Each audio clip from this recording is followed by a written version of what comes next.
All right, everyone, welcome back to PGL Bucharest Major 2018. We are here at the very end of the SEA qualifier. This is the grand final between TNC and XctN. It's just a best of three. These two teams have run the gauntlet all the way through the rest of the qualifier, and here they stand right on the precipice. It all comes down to this. I'm Baseskip here, casting for you guys once again, and joining me once again on this journey is Lumi. How's it going, Lumi? It's doing great. I woke up, play a lot of video games, Nice. now I'm here to talk about video games. What a life I live in. Yeah. Dota 2 video games, or did you play some other video I games? play some card games, multiple okay. card games. Oh, there you go.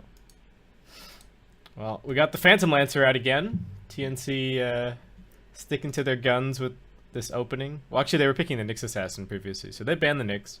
Both teams were being quite considered with their opening bans. TNC getting rid of the Bounty Hunter. Even with the Bounty removed, still choosing to get rid of the Tinker. They do leave some XctN staples in the pool. The Doom makes it through, the Razor makes it through, but for their first two, they're going to end up opting for the Tiny Brewmaster here.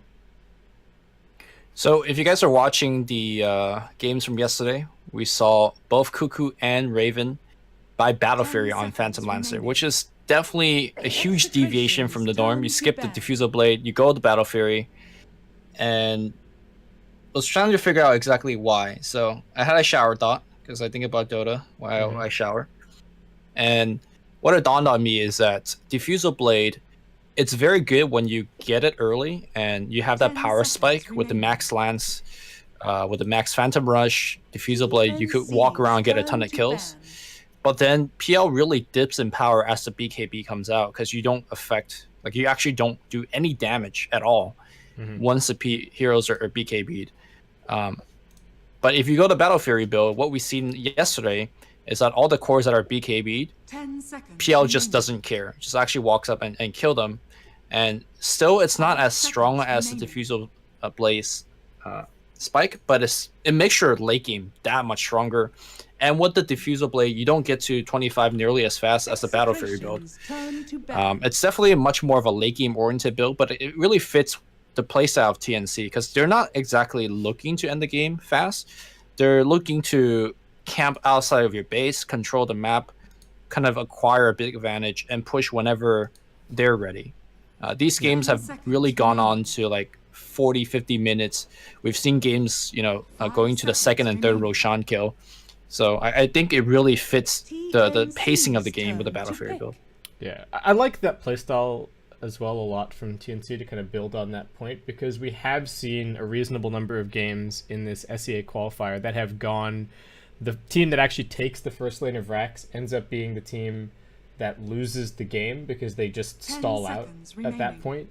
And they don't seem to have the momentum to quite completely close it out. So I think being a little bit more considered and thinking about the fact that you do need to still scale into that sort of 40-minute period is something that's quite important, and it seems to be something that TNC are really good at in terms of not being so greedy that they get completely run over, though they did get run over in the one game yesterday, but then still having the tools to kind of farm up and do what they need to in the later stages.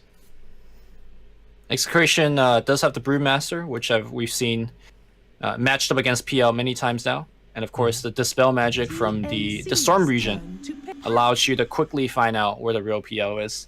And XctN does the draft where you pick up all your cores first. Yeah. And save your supports for later. What a way to go. Yeah, that's a really interesting start from them. I'm a little bit surprised to see the Brewmaster come out. I think he's quite strong, but I think he's also quite strong as a counter pick, right? Once you kind of have an idea of what the opposing safe lane is going to be, you can pick the Brewmaster into something that has no way of dealing with him. But TNC, if they wanted to here, they could pick up something like the Gyrocopter, which does really, really well against the Brewmaster in lane. I think there's even a couple of other carries that also match up reasonably well against the Brew, either in terms of just being able to have kill potential. They set up for their supports and the Brewmaster can't ever really come forward, or they just don't care so much about the Drunken Haze. So I'm surprised to see him in the first phase like this. I like Medusa a lot. Just sit in front. I mean, sure, she gets tossed up in the air for such a long time, but TNC is working with two hyper carries that you have to deal with. and I don't think Brewmaster is enough to control that. But back to the PL point real fast. So I think this would be the game to really see if TNC is going to go Battle Fury, because Diffusal Blade is amazing this game, and none of these heroes would buy BKB. I mean, Tiny can, Brewmaster can, but they generally won't. So we'll see if it's still going to be a Battle Fury rush. And, I have an inkling feeling that it still might, because it just farms you so fast and it ramps you to 25. Yeah, I would not be too surprised to see it at this point, but I think the other point to raise here is that Darkseer is very much a timing hero as well. I mean, we saw Sam H scale really well on his Darkseer, but to me it also feels like you just want to get that first 1 or 2 items and then go and help your team and use that early game strength. So there is the opportunity to kind of line that up with the Phantom Lancer's timing and be really, really strong through the mid game portion. You've got a not a super tanky Phantom Lancer necessarily, but he's a decent Ion Shell carrier, which is going to be especially relevant against these Execration heroes. The one thing that worries me a little bit about the Execration lineup, they have quite good damage and they have quite good burst, but I feel as if they don't necessarily have the best sustained damage like after that. So I worry that if TNC tank up and they get enough defensive items on this Darkseer, that's where things could get really difficult for Execration to actually find kills. I mean, pre-25 for PL, yes. Post-25 pre-PL, they have all the damage in the world. So it comes down to which stage of the games you're taking a fight in. And also, currently, they don't really have the best way to prevent the Brewmaster from getting off a split. Bane technically has 2 spells to do it, but neither of them are really reliable, especially in the face of a Puck and Disruptor. So I wonder if TNC will pick up something for that. And looks like they ban out the Raven Timbersaw, which actually went Super Saiyan yesterday. It was insane. Yeah. Oh yeah, it was so good. That was very, very good showing from TNC. I mean, all the games that they played yesterday, I feel like TNC played some very solid Dota. In terms of your overall expectations for this series, Lumi, what are you thinking? 2-0 TNC. 2-0 TNC, yeah. I'm thinking along the same kind of lines. TNC just look much stronger. I mean, you, I think, half joked yesterday that TNC versus Fnatic really was kind of the grand finals. And, Ember Spirit. All right, this is a PL counter for sure, but that now means that we have a position for Tiny or Brewmaster, right? Or Puck. Position for Puck would be so weird. EG ran position for Puck before, so okay. 5 seconds I mean, you gotta think that Execration is literally Lumic and 4 other position 2 players, right? Like Raging Potato used to be a 2, or a 1 even. So you give him a hero like Puck or Tiny or a Brewmaster, he'll be able to play it. I guess that is one of the benefit of having a roster like this. Yeah. So what do you think their best way to set the lanes is then? Like, what matchups I think they still have the ability to change even now, right? You see the last pick, if it's a hero that does very well on Puck, you move him on support.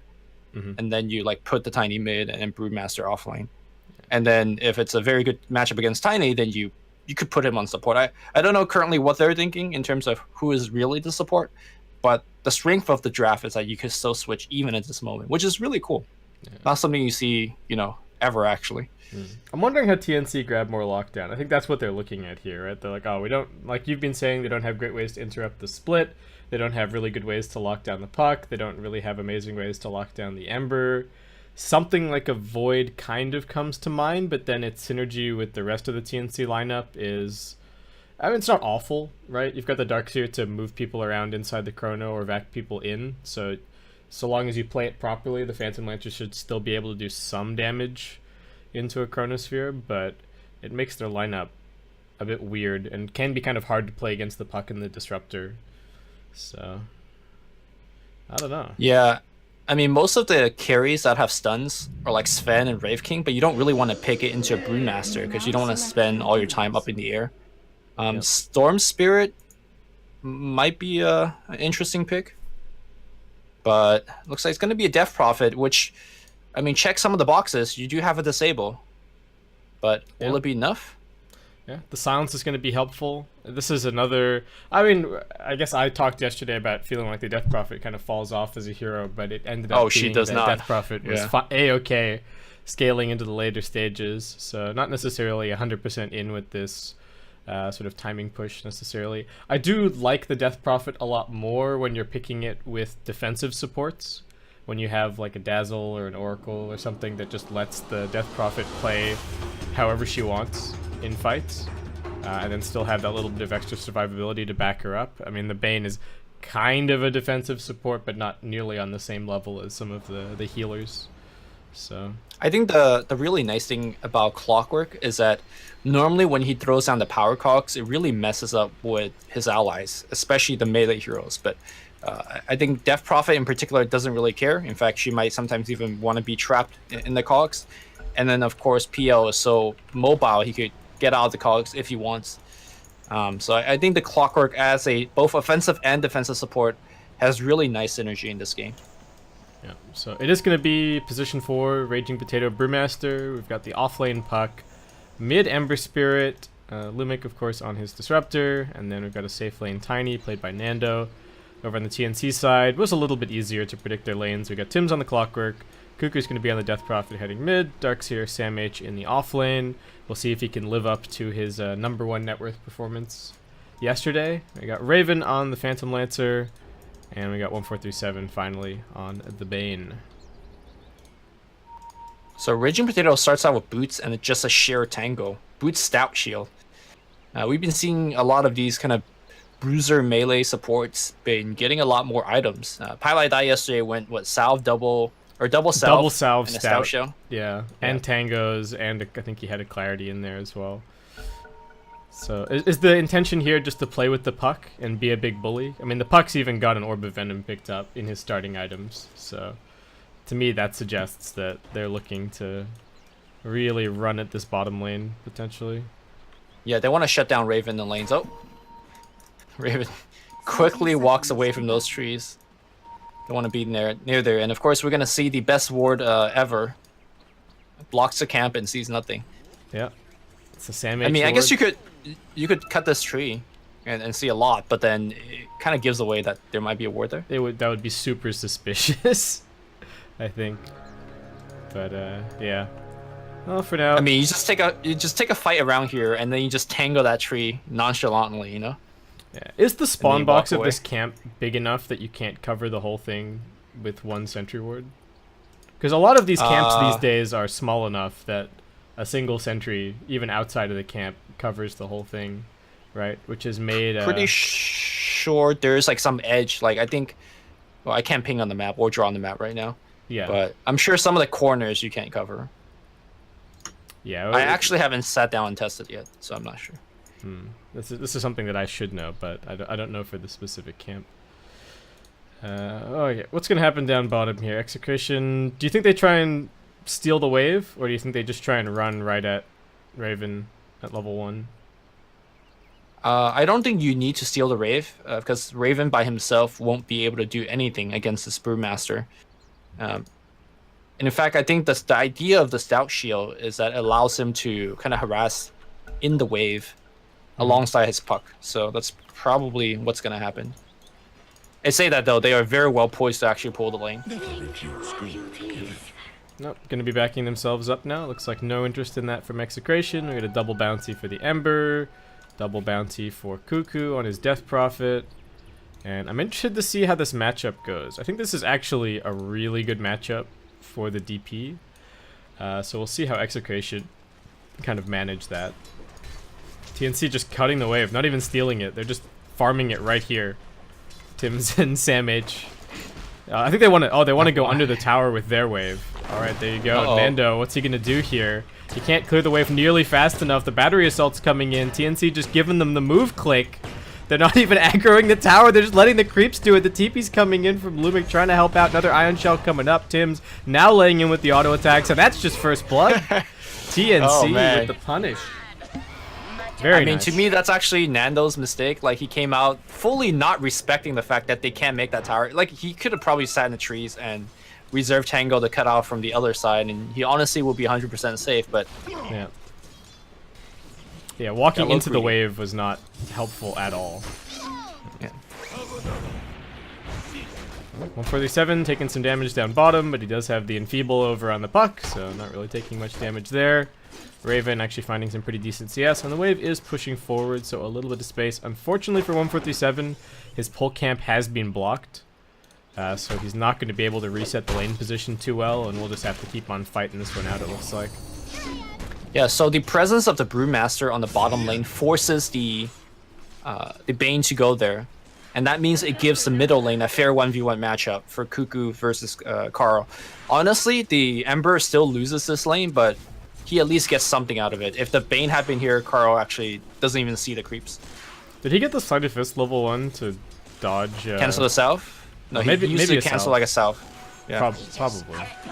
No, he did. I saw did? it. Oh, okay. He did. Yeah. Oh, that's nice.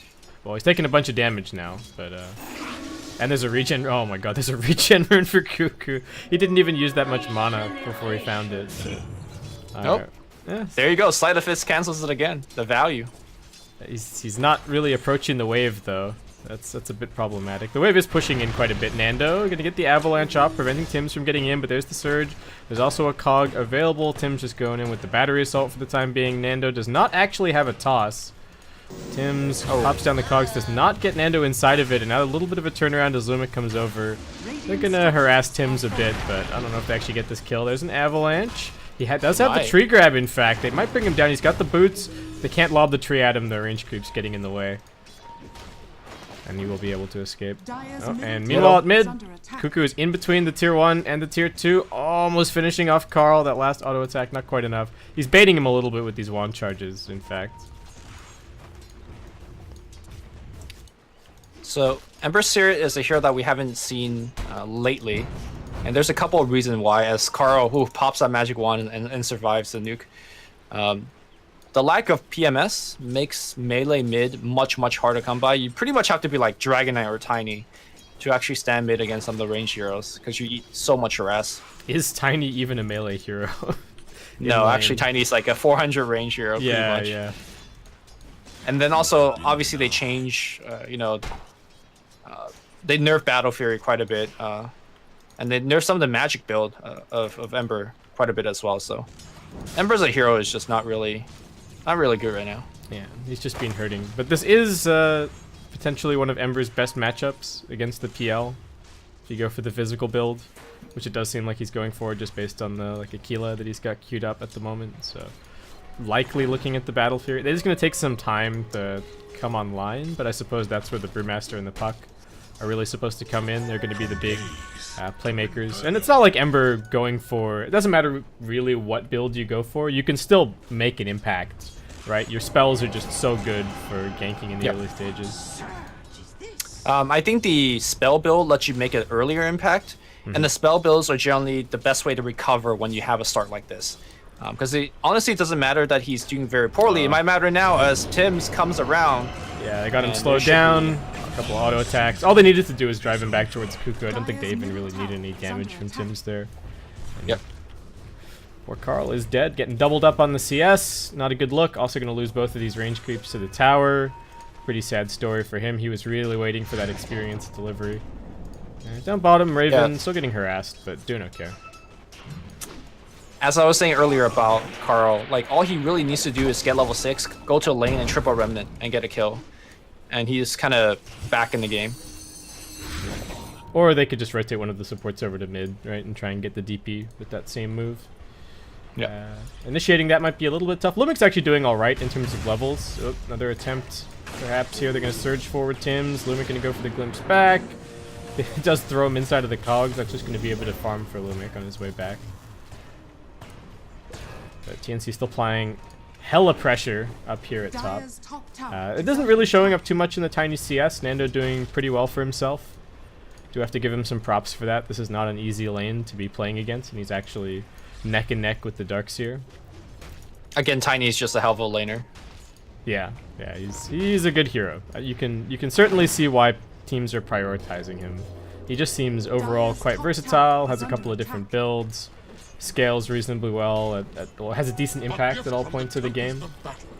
I feel like the new incarnation of Tiny does maybe scale off a little bit compared to some older, like the older version with the old Ags, but still not too shabby. He just comes online that much quicker. Like, you don't need to get the Ags. You could always have the option to buy Blink Dagger and play for your team. Whereas the old Tiny, you have to make the hard decision. Okay, do I buy Axe and play for myself, or do I buy Blink? And by the time you make that decision, the game could just, change very rapidly. Surging surge forward, Nando, nice Avatos combo back and keep Tims at bay, but Sam H still closing in on him. They were saving the battery assault. They knew that toss combo was going to happen, and now they bring in Cuckoo. The toss goes out, but Nando, I think he's still dead. Can they finish him off? A little bit more damage. They definitely needed that rotation from the DP, I think, to find that kill, but it worked out pretty nicely. So by comparison, if you look at both teams off lane, the XctN, Panda, and Puck hasn't really done anything. I mean, sure, the PL isn't farming well, that's for sure. If you even compare to the CS of the Tiny versus PL, the PL is actually very far behind, despite the fact that Tiny has been the one that's dying. That's mostly thanks to the Drunken Haze, but Raven will be able to catch back up, and looks like we are not going to see the max Phantom Rush build, which I still don't really get the idea of. Yeah, TNC's going to Galaxy Battle, right? I'm gonna have to ask them. What is this madness? Yeah, that's true. We can ask them about it. I guess the idea is that it is actually a decent farming spell, right? Moving from camp to camp pretty quickly with a 4-second cooldown and the bonus agi actually speeds up your farm rate if you go for the Battle Fury build. Raging Potato under the tower, now tanking some shots. Is still pretty tanky. Tims only level 4. Can they slow him down? I don't know if the Spirit Lance is going to be enough, but Tims wants to try for it. It is going to take him a second to activate the Battery Assault, and that might be all the window that Raging Potato needs. Nope. Actually, now with another Spirit Lance slow coming through, Tims just going to cut him off. He does manage to grab the bounty room, but looks like Raging Potato 100% dead. Raven just going to snag that last hit, keep himself afloat in terms of farm. But things looking really good in this early game for TNC. Almost a 2k net worth lead, 1.5k experience, 4 kills. They've got Lumic here on the mid lane, it looks like. Kinetic Field's going to get dropped down. Raging Potato arrives. He also just takes a Spirit Siphon for his troubles. This Death Prophet doing a lot of work in the early game for TNC. Yeah, I mean, this tier 1 tower top is already gone as well. So that's the big source of the net worth lead, I suppose. But doesn't show any signs of stopping.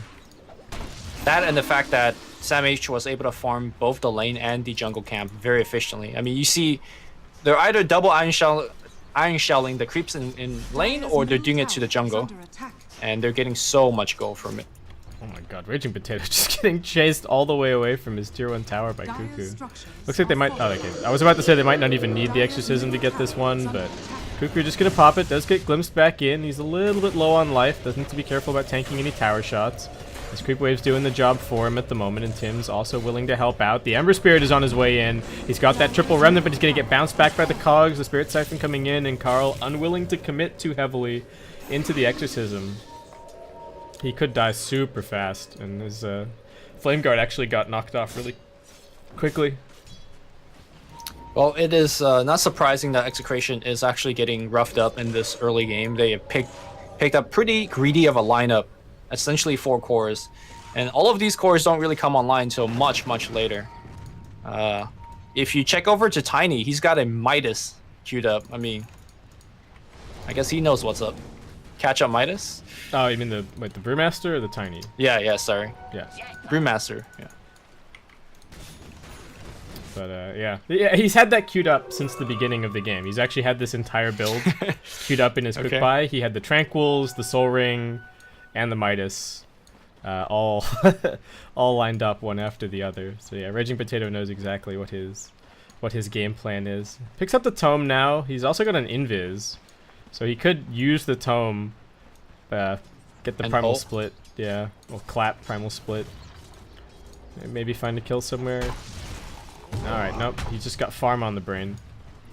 Gonna take that mid wave, maybe feeling like he just doesn't have anybody to link up with. They do have the Puck Dream Coil ready to go as well, and I feel like XctN, if they don't make some kind of gank happen in the next couple of minutes, that's somewhat of a missed timing for them, right? You've got the triple remnant ready to go on the Ember, you got the Dream Coil on the Puck, and you've got the Primal Split on the Brewmaster. It's not easy for you to set it up necessarily, but it's a ton of damage, a ton of control, and you would hope that it can at least find you 1 or 2 kills somewhere.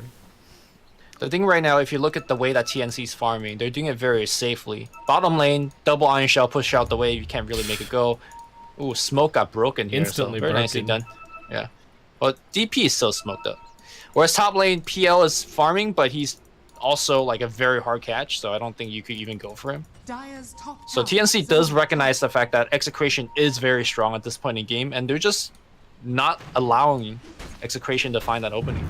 Oh, Static Storm Kinetic Field, catching the Phantom Lancer. They glimpse him outside of it, and now he's able to just pop the Doppel. Nando chasing after him, but Lumic with a bit of a misstep there on the glimpse. Oh, man. Phantom Lancer is actually maxing the Phantom Rush, by the way, and going for the Battle Fury. So it looks like this is just the build. If it's a TNC Phantom Lancer, at the moment it is a max Phantom Rush, Battle Fury buying Phantom Lancer. A lot of things to ask about. Yeah, it's kind of unfortunate. Oh, it's not, I guess it's not unfortunate, but the fact that their build has deviated quite a bit from the standard build in terms of what they go for afterwards probably makes it a little bit harder to compare the timings between the two. Like, it would be really interesting to know how it, how the like Manta style timing compares, or the Heart timing. Though we haven't seen Heart as much. You know, these TNC Phantom Lancers have been going for like an intermediate high tier item and then thinking about the Heart. He's been going Scotty, I believe, every single game, right? I mean, pretty much. Went Abyssal strong Blade in the third game yesterday. Yeah. Carl's just going for some BOTs, so I mean it's not really one build or the other just yet. He's not really committed. Nando gonna get Fiend's gripped. I mean, he does have a little bit of status resistance, but it's not gonna save him here. He gets the avalanche off, but Tim's quickly finishes him off. Wait, didn't get any. Oh, did his urn just get delivered after that kill? I was like, why does he not have any urn charges? But yeah, it looks like it unfortunately just got delivered. But TNC have their sights set on this tier 2, and Execration still just kind of twiddling their thumbs over on the other side of the map. They're not threatening a building. They can't really against the Darkseer. Sandmage just hiding in the trees and spamming ion shells. And looks like it's just going to be a kill in a tower absolutely for free. TNC are walking away with this game, Lumi. Yeah, I just feel like Execration with their lineup have really little counterplay to anything. The only spell, again, offensively that they could use are like Puck, Coil, and the triple Remnant. And I guess you could add Static Storm and Glimpse on that list, but pretty much all their damage right now is just the Puck nukes and then Remnants. And they both have to be at the same place to actually get a kill. And I feel like we're rapidly getting to a point that TNC probably doesn't even die to that combo. Yeah, they do have the Blink Dagger up now on the Puck, so Execration moving for something. They're going to throw a scan out underneath this tower. They know exactly where Sandmage is, but seemingly just cannot do anything about it. Sandmage is going to be going look at where the wave is again. Yeah, the wave is all the way under their tower. Yeah. Oh, he just iron shells the creeps as they run by. 1437 Invis. He's got Fiend's Grip in a few seconds. Spots out Carl, but nobody is really nearby to help him out, so looks like this might just end up being some scouting. I don't know if anyone can really get down here. Execration showing a bunch of heroes in the lane to shove it underneath the tower. I like this ward positioning a lot from Lumic. He's really hoping to set up for a fight down here and then get a glimpse off. Turn it into a 4v5. Maybe that's how Execration can win a fight in this situation, because it is going to be tough. If the Death Prophet gets her ultimate off and is able to run in, I don't know what they do at that point. Cuckoo's already level 13. He's got himself a Yules. He won his lane. They knew the matchup. They knew exactly what they were putting him up against, and he's since gone and won top, claimed a bunch of these towers, and really set his team up for success. Well, Puck has just decided to cut the wave since he actually can't. I mean, both teams are cutting wave, and now Darkseer is going to send a creep forward and cut it with his own creep. This is Dota's becoming some next level stuff now. Yeah, it's interesting how quickly cutting waves has just become a huge, cutting and shoving waves has become a much bigger part of the game than even just a few years ago.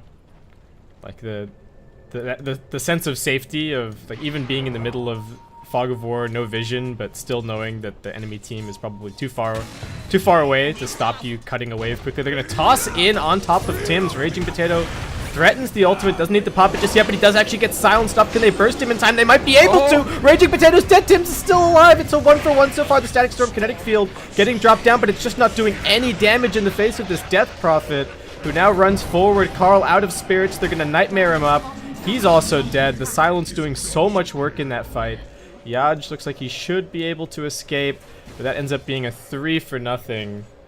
Execration. That was not the fight that they were hoping for underneath that enemy tier 1 tower. No, steals the regen here, but Yaj might pay for it. He doesn't have orb. His blink's being cancelled right now. He can phase, but it's a very short phase because it's low level, and I don't think that regen rune was worth it. Cuckoo now picks up yet another kill. And the damage issue, we just saw it there, right? The Brewmaster split doesn't go off, but Puck couldn't land his spells, and Ember, well, I don't know whether he landed his.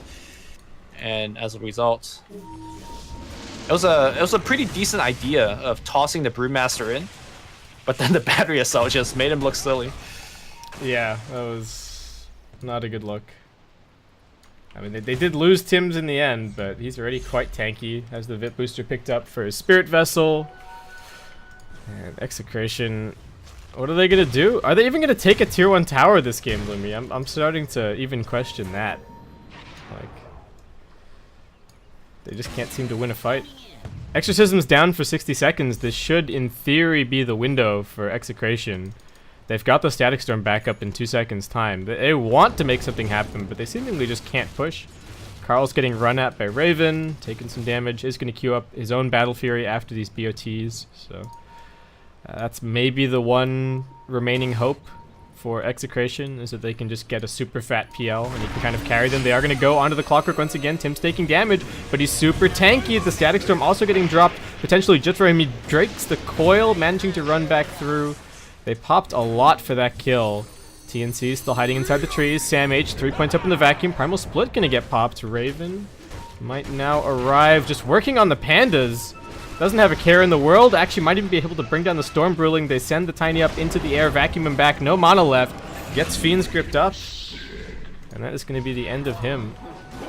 They just got the, once again, just the Clockwork kill. Carl does get some damage on the mid-tiered one, but that's it. They just don't have damage. They don't have really nuke damage.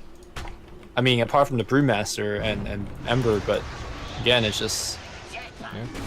Well, poor Raging Potato. I mean, he pops the Shrine, but that's just bonus value for TNC on that kill. Oh, man. And now what? Hook gonna catch across over onto Yaj and his Puck. He doesn't get the phase shift off, but it's only level 3, and now he gets pushed back by the Cogs before his Blink Dagger comes back off cooldown.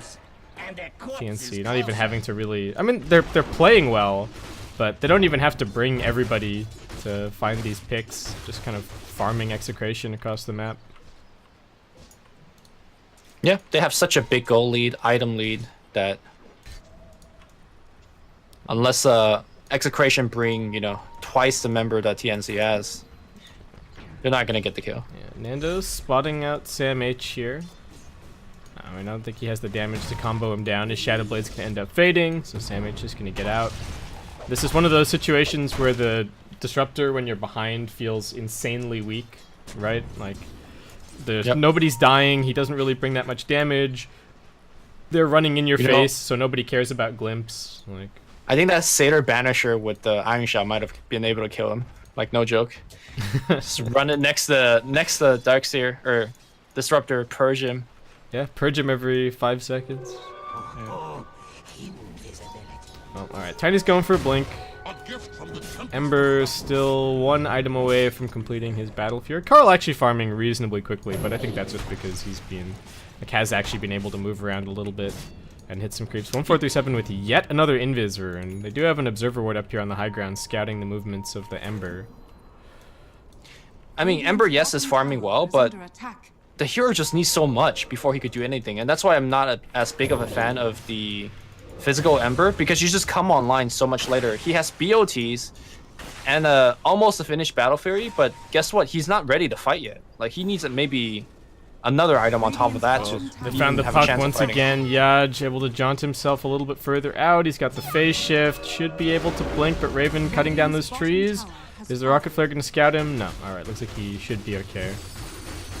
But Raven straight back to farming, working straight towards a Manta. They get the grip over onto the Brewmaster. He's silenced up. They do manage to cancel the grip from 147, but it just does not matter.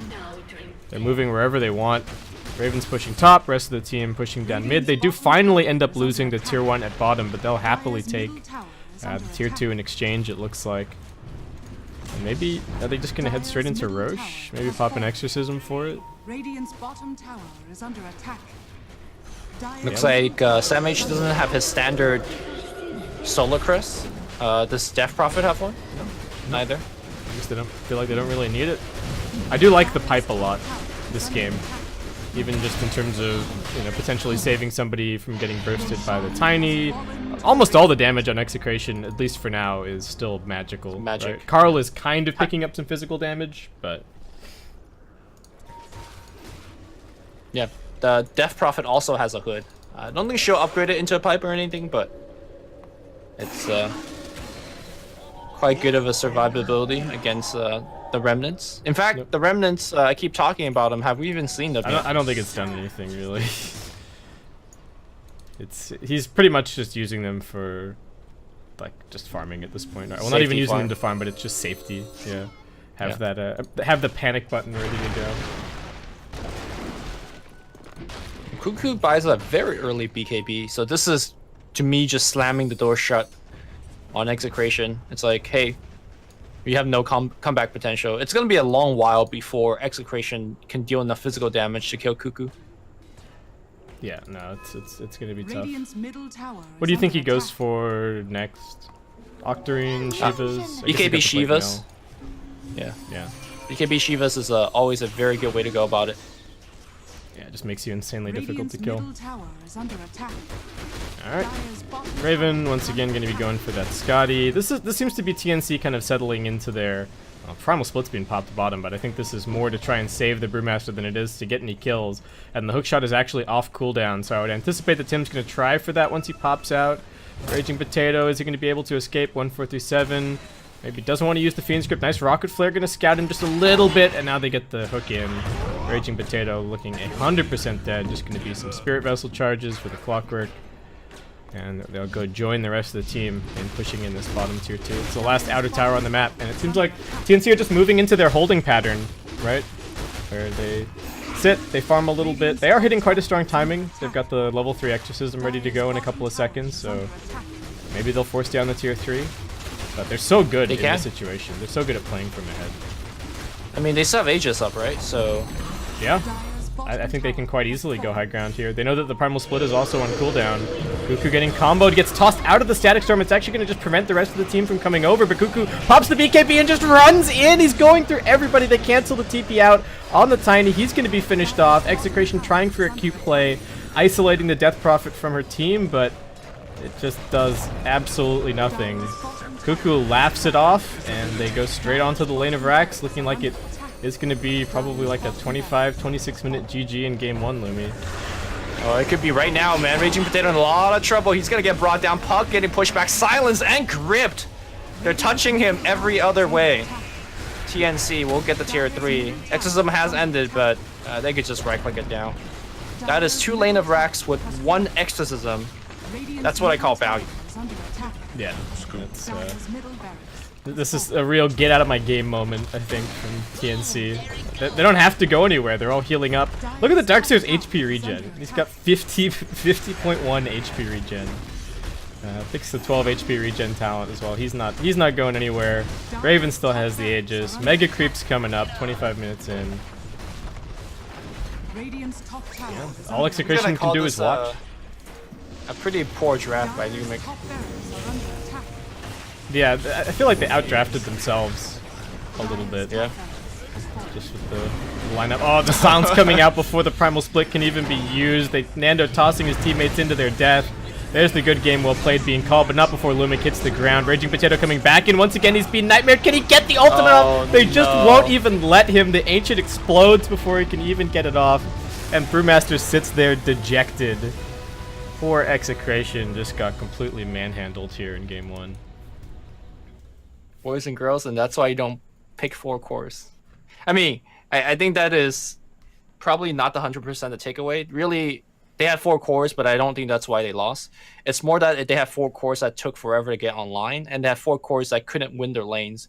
The Bane in particular just complicated things a lot. Carl either loses his lane, or bottom doesn't do anything, and then the top was always losing. So XctN had a draft that it was already losing 2 out of 3 lane, pretty much guaranteed, and would combined with the fact that XctN's hero come online so late, it was just kind of dunzo. Yeah, they really didn't have. It just feels like they didn't get to make any plays at all in that game, right? Even from minute 0, they were just getting run at by the Clockwork plus the Darkseer under the tower, and getting killed off. TNC felt completely in control of that game. The last pick, Death Prophet, did so much work. I think it was the perfect last pick. I still believe in Lumix drafting. I think that they can. You know, we said 2-0 going into the series. I feel like XctN do have the potential to take a game, but that first game was not a good look. So we'll have to see if he can maybe shake things up a bit going into game 2. Maybe we'll see some of the more comfort picks come out, like the Razor and the Doom. But they got left in the pool and kind of ignored. So I guess we'll just have to see. But we're going to jump to a break, guys. This is the grand finals of the Bucharest Major SEA qualifiers. TNC one step away from securing their spot at the Major, getting that big opportunity at all of those all-important qualifying points. And we're going to be heading to a short break. When we come back, Game 2 starting soon.